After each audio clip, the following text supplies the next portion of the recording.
왜 그토록 한국을 깎아내리고 비난하면서도 뒤에서는 그들의 기술과 문화를 은밀히 탐내고 모방하는 걸까요? 매일같이 쏟아지는 뉴스에서는 한국의 위기를 말하지만 현실에서는 그들의 제품을 사고 드라마에 열광하는 모습이 곳곳에서 보입니다. 어쩌면 이것은 단순한 미움이 아닐지도 모릅니다. 어쩌면 그들이 가진 힘과 발전하는 모습이 너무나 부럽고 심지어 두렵기 때문에 애써 외면하고 부정하려는 것 아닐까요? 여기 국가의 거대한 시스템 안에서 진실과 거짓 사이 그 누구보다 깊은 고민에 빠졌던 한 분석가가 있습니다. 그가 목격한 감춰진 진실은 무엇이었을까요? 그리고 왜 그는 침묵할 수밖에 없었을까요? 오늘 그 충격적인 이야기가 지금 바로 공개됩니다. 끝까지 집중해 주세요. 안녕하세요. 제 이름은 웨이입니다. 저는 베이징의 하늘 아래 국가 경제의 향방을 가늠하는 국영연구소의 한 칸막이에서 매일 숫자와 씨름하고 있어요. 저의 주된 업무는 동아시아, 특히 한국의 경제 및 산업 동향을 분석하고 그 결과를 보고서로 정리하는 것이죠. 연구소의 방침은 명확했습니다. 한국 경제의 취약점을 부각하고 그들의 성장이 곧 한계에 부딪힐 것이라는 논조를 유지해야 했어요. 차오 부서장은 회의 때마다 우리의 국익과 연구소의 관점에서 벗어나지 말 것을 에둘러 강조하곤 했습니다. 상부에서는 한국 경제, 거품 붕괴 초읽기나 케이팝 신드롬, 지속 불가능한 열풍 같은 자극적인 제목의 보고서를 원했습니다. 그런 지침을 받을 때마다 키보드 위 제 손가락이 잠시 멈칫거리곤 했죠. 제가 들여다보는 원 데이터들은 종종 다른 이야기를 하고 있었기 때문입니다. 한국의 수출 지표는 특정 분야에서 견조한 상승세를 보였고 기술 혁신 관련 특허 출원 건수는 줄어들 기미가 없었어요. 하지만 보고서의 결론은 이미 정해져 있는 듯 했습니다. 저는 주어진 틀 안에서 데이터를 취사 선택하고 부정적인 측면을 확대 해석하며 결론을 꽤 맞춰야 했죠. 어느 날 소셜미디어 빅데이터 분석 프로젝트를 진행하다가 이상한 패턴을 발견했습니다. 공식 뉴스 채널의 댓글과는 달리 익명성이 보장되는 몇몇 기술 포럼이나 비공개 커뮤니티에서는 한국의 신기술이나 문화 콘텐츠에 대한 솔직한 감탄과 부러움이 여과 없이 드러나고 있었어요. 예를 들어 특정 한국 기업의 혁신적인 제품을 인정한다거나 중국 콘텐츠와 비교하며 한국 드라마 특유의 감성을 높이 평가하는 글들이 눈에 띄었습니다. 이런 반응들은 연구소의 공식 분석과는 정반대의 온도를 보여주었죠. 심장이 살짝 내려앉는 기분이었습니다. 제가 매일같이 만들어내는 분석 보고서가 과연 현실을 제대로 담아내고 있는 것일까요? 아니면 그저 상부가 듣고 싶어하는 이야기의 각주를 달아주는 역할에 불과한 것일까요? 책상 위 쌓여가는 보고서. 더미와 모니터 속 살아 숨쉬는 현실 사이에 간극이 느껴지기 시작했습니다. 그것은 제 분석가로서의 정체성에 대한 첫 균열이었어요. 약 2년 전, 저는 동아시아 기술혁신 동향연구라는 명목으로 서울 출장의 기회를 얻었습니다. 평소 보고서로만 접하던 한국을 직접 눈으로 확인할 수 있다는 생각에 약간의 기대감과 함께 제가 그동안 분석해온 내용들이 실제와 얼마나 부합할지 확인해야 한다는 묘한 긴장감이 교차했죠. 인천공항에 도착해 서울 도심으로 향하는 길에서부터 제가 가진 선입견은 조금씩 흔들리기 시작했습니다. 깨끗하게 정비된 도로, 효율적으로 움직이는 대중교통 시스템, 그리고 무엇보다 거리 곳곳에서 느껴지는 활기찬 에너지는 제가 보고서에 담았던 침체, 위기와 같은 단어들과는 너무나도 이질적이었어요. 특히 강남의 테헤란로 일대를 방문했을 때의 인상은 아직도 생생합니다. 높이 솟은 빌딩들 사이를 바쁘게 오가는 사람들, 세련된 카페에서 여유롭게 시간을 보내는 모습들은 경제적 어려움과는 거리가 멀어 보였죠. 정말 이 나라가 우리가 분석하는 것처럼 심각한 위기에 처한 게 맞는지 스스로에게 질문을 던지지 않을 수 없었습니다. 출장의 주 목적이었던 IT 컨퍼런스 및 기술 시연회 참가는 저의 혼란을 더욱 가중시켰습니다. 특히 한국 기업들의 부스에서 본 광경은 놀라움 그 자체였어요. 인공지능 기반의 스마트홈 솔루션, 차세대 디스플레이 기술, 그리고 제가 방문했던 한 기업의 혁신. 뮤지엄에서 본 반도체 기술의 역사는 단순히 보고서의 숫자로만 평가할 수 없는 저력을 보여주고 있었습니다. 발표자들의 설명에는 자신감이 넘쳤고 기술 시연은 매끄럽고 인상적이었죠. 그들이 제시하는 미래 비전은 결코 한계에 도달했다는 저의 분석과는 거리가 멀었습니다. 저녁 시간, 잠시 짬을 내 명동 거리를 걸었을 때는 또 다른 충격을 받았어요. 거리는 외국인 관광객들로 가득했고 상점들에서는 끊임없이 K-팝 음악이 흘러나왔습니다. 화장품 매장에는 한국 브랜드를 찾는 중국인 관광객들도 심심치 않게 눈에 띄었죠. 이것이 과연 쇠퇴하고 있는 한류의 모습일까요? 보고서의 논리와 제 눈앞의 현실 사이의 괴리는 점점 더 벌어지고 있었습니다. 서울에서의 짧은 며칠은 저에게 단순한 정보 수집 이상의 경험이었습니다.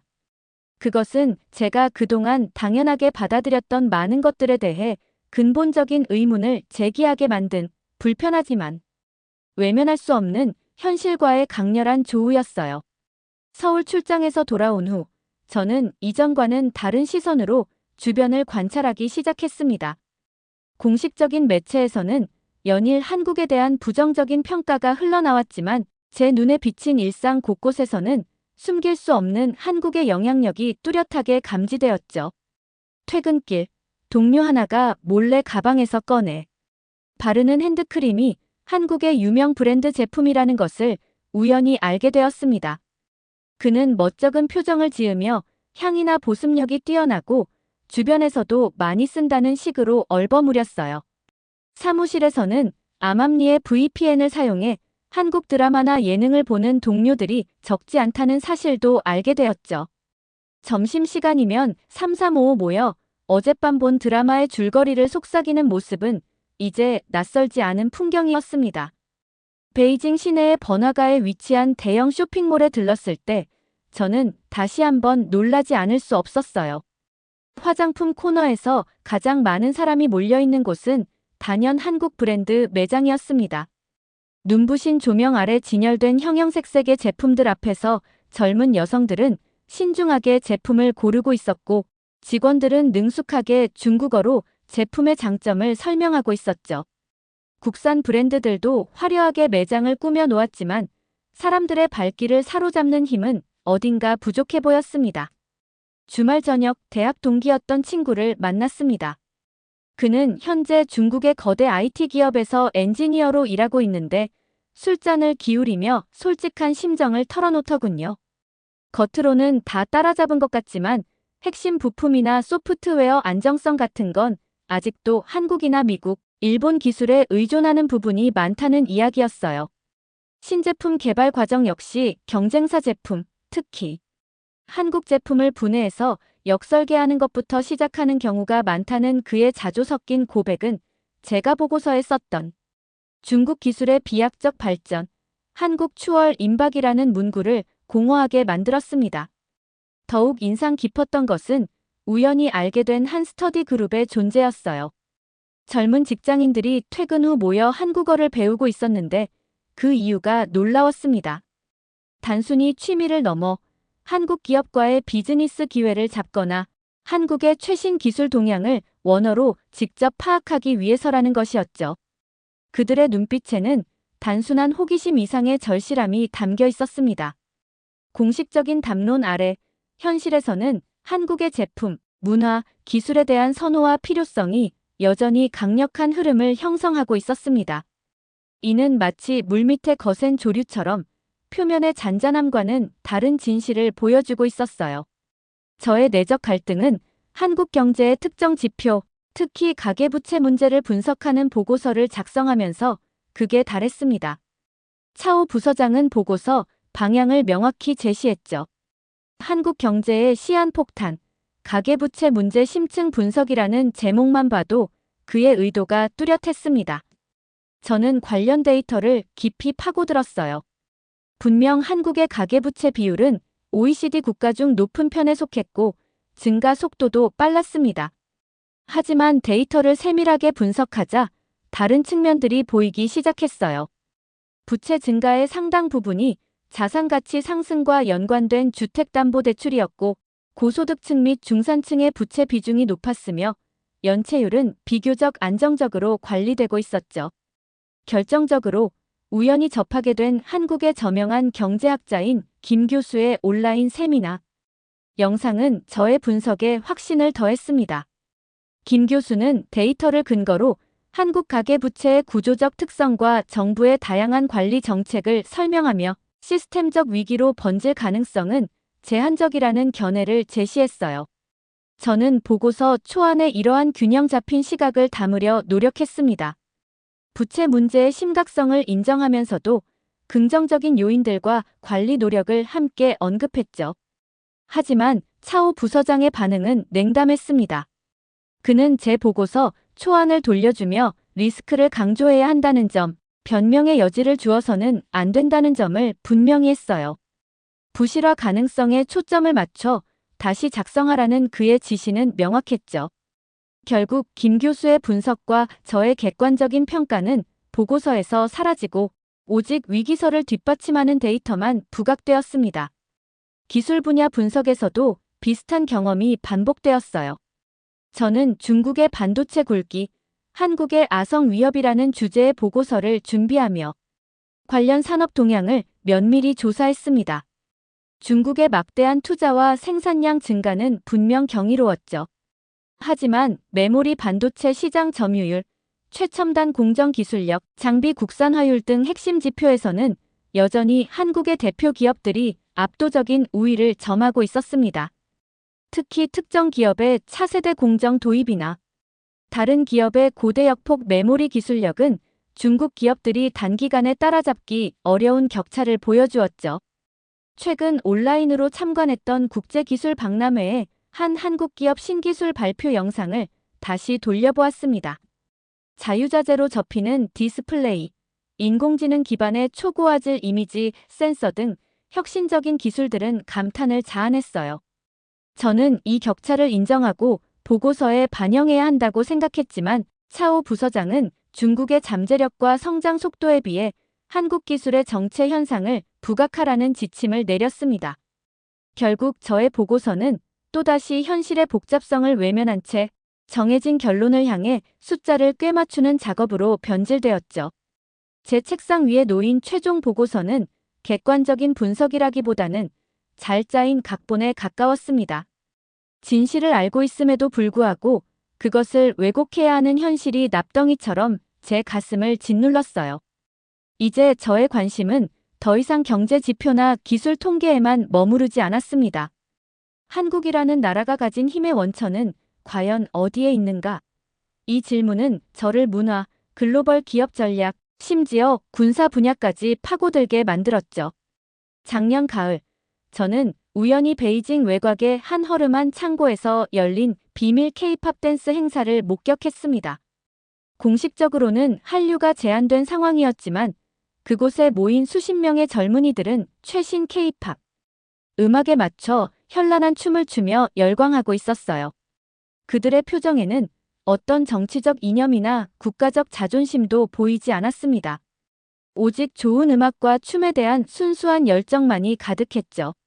한 참가자는 좋아하는 것에 이유가 필요하냐는 듯 그저 즐거움을 위해 모인다는 당당한 태도를 보였어요.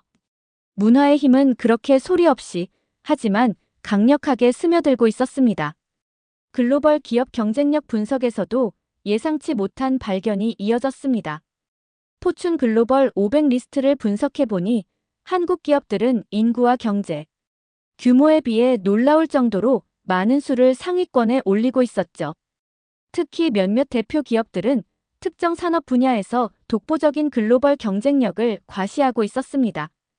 북경대 류 교수의 특강 내용이 떠올랐어요. 그 교수는 한 한국 기업의 성공 요인을 분석하며 실패를 용인하는 문화와 끊임없는 자기 혁신이야말로 우리가 배워야 할 점이라고 강조했었죠. 우리 연구소의 분석과는 사뭇 다른 평가였습니다. 더욱 놀라운 것은 VPN을 통해 접한 외신 보도였습니다. 한국이 폴란드, 호주, 노르웨이 등 여러 나라에 자국산 무기들을 대규모로 수출하며 세계적인 방산 강국으로 부상하고 있다는 소식이었죠. 특정 자주포의 실전 성능, 신형 전차의 기술력 등은 더 이상 미국의 보호 아래 있는 약소국이라는 이미지를 무색하게 만들었습니다. 이는 단순한 무기 판매를 넘어 한국의 기술력과 국가 신뢰도가 국제적으로 인정받고 있다는 명백한 증거였어요. 최근 몇 년간 온라인을 뜨겁게 달궜던 한복이나 김치의 원조 논쟁에 대해서도 다시 생각해보게 되었습니다. 처음에는 당연히 중국 문화의 일부라고 생각했지만 한국 측의 반응과 역사적 자료들을 접하며 어쩌면 이것이 한국의 문화적 성장을 시기하고 견제하려는 우리의 초조함에서 비롯된 것은 아닐까 하는 의문이 들었죠. 진정한 문화 강국이라면 굳이 이런 논쟁에 매달릴 필요가 있을까요? 경제, 기술, 문화, 산업, 군사에 이르기까지 제가 발견한 한국의 모습은 연구소의 보고서에 담긴 편협하고 왜곡된 이미지와는 너무나도 달랐습니다. 그들은 우리가 애써 외면하려는 다층적인 힘과 역동성을 가지고 있었어요. 저의 내적 혼란은 정점에 달했습니다. 수많은 데이터와 직접적인 경험들은 한결같이 한국의 강점과 역동성을 가리키고 있었지만 제가 속한 현실은 정반대의 이야기를 강요했죠. 이제는 한국의 민주주의 시스템이나 언론의 자유까지 부러움 섞인 시선으로 바라보게 되었습니다. 한국 뉴스 채널에서 자국의 대통령이나 정부 정책을 신랄하게 비판하는 모습을 보며 만약 제가 여기서 그런 보고서를 쓴다면 어떻게 될까 상상하니 등골이 오싹했죠. 아마 제 연구원 경력은 그걸로 끝일 터였습니다. 저는 마지막으로 용기를 내보기로 했습니다. 차기 분기별 한국 경제 전망 보고서 회의에서였죠.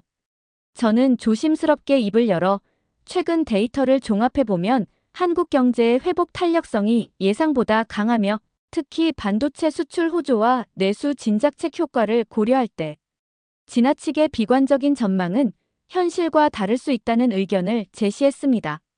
순간 회의실의 공기가 싸늘하게 얼어붙는 것을 느꼈어요. 차오 부서장은 잠시 저를 뚫어지게 쳐다보더니 낮고 차가운 분위기 속에서 제 의견에 대한 그의 생각을 전달했습니다. 요즘 외부 자료에 너무 심취한 것 아니냐는 뉘앙스와 함께 VPN 사용 같은 민감한 부분을 언급하며 조심해야 한다는 점을 에둘러 표현했죠. 연구원의 본부는 객관적인 분석이지만 그 분석이 국가의 큰 방향과 어긋나서는 곤란하다는 그의 입장은 명백한 경고처럼 들렸습니다. 제 자리, 제 미래가 위태로울 수 있다는 서늘한 암시였죠. 그날 이후 저는 더 이상 다른 목소리를 내지 못했습니다. 제 책상 위에는 2024년 하반기 한국 경제 리스크 심층 분석 및 중국 경제에 미치는 영향이라는 제목의 최종 보고서가 놓여 있었어요. 보고서에는 제가 찾아낸 긍정적인 데이터들은 교묘하게 축소되거나 무시되었고 부정적인 지표들은 과장되어 위기감을 고조시키는 방향으로 서술되어 있었습니다. 각주는 완벽했고 논리는 매끄러웠지만 그 안에는 진실이 없었죠. 저는 창밖을 내다보았습니다. 베이징의 하늘은 여느 때처럼 희뿌연 스모그로 뒤덮여 있었어요. 마치 진실을 가리고 있는 이 거대한 시스템처럼 답답하고 불투명했습니다. 우리는 왜 이토록 한국을 의식하고 깎아내리려 하는 걸까요? 어쩌면 그들의 성공을, 그들이 우리보다 먼저 어떤 면에서 앞서 나갔다는 사실을 인정하는 것이 두려운 것은 아닐까요? 그 두려움을 감추기 위해 끊임없이 거짓된 이야기를 만들어내고 있는 것은 아닐까 하는 생각이 들었습니다. 무거운 침묵 속에서 저는 마우스 커서를 저장 버튼 위로 옮겼습니다. 손가락 끝에 느껴지는 클릭감과 함께 제 안의 무언가도 함께 무너져 내리는 기분이었어요. 이제 저는 진실을 아는 거짓말쟁이 혹은 시스템에 충실한 부품으로 살아가야 할 터였습니다. 여러분, 오늘 우리는 베이징의 국영연구소에서 일하는 웨이님의 깊은 고뇌가 담긴 사연을 함께 나누었어요. 그는 자신이 직접 보고, 듣고, 느낀 한국의 생생한 현실과 발전상에도 불구하고 조직의 요구에 따라 한국의 취약점을 부각하고 부정적인 측면을 강조하는 보고서를 작성해야만 했죠. 서울 출장에서 직접 확인한 활기찬 모습, 기술력, 그리고 중국 내 일상에서도 감지되는 한국 문화와 제품의 영향력 앞에서 그의 내적 갈등은 점점 깊어져만 갔습니다. 진실을 알고 있음에도 불구하고 결국 시스템의 압력과 현실적인 제약 앞에서 침묵하며 왜곡된 보고서를 완성해야 했던 그의 마지막 모습은 참으로 많은 생각을 하게 만드는 것 같아요. 저 역시 웨이님의 사연을 전해드리면서 마음 한편이 무겁고 안타까웠어요. 개인이 거대한 조직과 시스템 안에서 자신의 양심과 소신을 지키는 것이 얼마나 어려운 일인지, 또 진실을 마주했을 때의 그 복잡한 감정의 무게를 조금이나마 느껴볼 수 있었습니다. 웨이님이 겪었을 고독한 싸움과 그가 느꼈을 좌절감에 깊이 공감하게 되네요. 그의 용기 있는 내적 고민이 결국 현실의 벽에 부딪히는 모습은 우리가 살아가는 세상의 여러 단면을 보여주는 것 같아 씁쓸하기도 했고요. 오늘 이렇게 깊은 울림을 주는 이야기에 귀 기울여 주시고 함께 공감해 주신 시청자 여러분께 진심으로 감사하다는 말씀을 드리고 싶어요. 여러분의 따뜻한 관심과 참여가 저희 채널을 계속해서 의미 있는 이야기들로 채워나갈 수 있게 하는 가장 큰 원동력이랍니다. 앞으로도 저희는 더 많은 사람들의 진솔한 목소리와 감동적인 순간들을 여러분과 함께 나누고 싶어요. 저희 이야기가 여러분의 마음에 작은 울림을 주었다면 채널 구독과 영상 좋아요 버튼을 꾹 눌러주세요.